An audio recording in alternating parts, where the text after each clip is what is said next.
Hello welcome to inside Excel. നമ്മൾ ലാസ്റ്റത്തെ വീഡിയോയിൽ എന്തൊക്കെയാണ് ടൂൾ ബാർസ് അല്ലെങ്കിൽ എന്തൊക്കെയാണ് ടൂൾസ് എന്നുള്ളത് കണ്ടു അല്ലേ.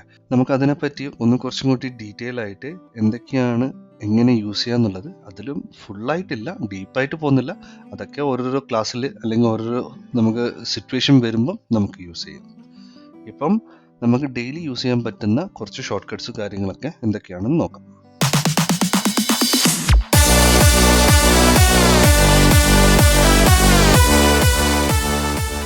സപ്പോസ് നമ്മളെ കയ്യിൽ ഇങ്ങനെ ഒരു ഡേറ്റ ഉണ്ട്.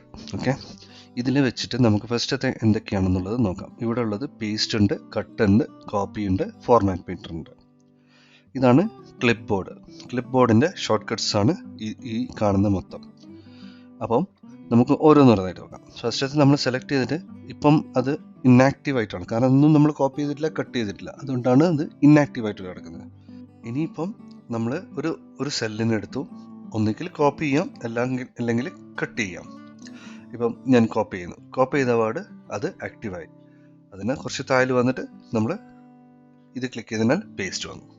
ഇതിനൊക്കെ ഷോർട്ട് കട്ട്സ് ഉണ്ട്, Ctrl+C Ctrl+V ഒക്കെ ഷോർട്ട് കട്ട്സ് ഉണ്ട്. ബട്ട് ഇത് ഷോർട്ട് കട്ട്സ് ഇല്ലാണ്ട് നമുക്കൊരു ടൂളായിട്ടാണ് അവിടെ ഈ സെക്ഷൻ ഇവിടെ വെച്ചിരിക്കുന്നത്.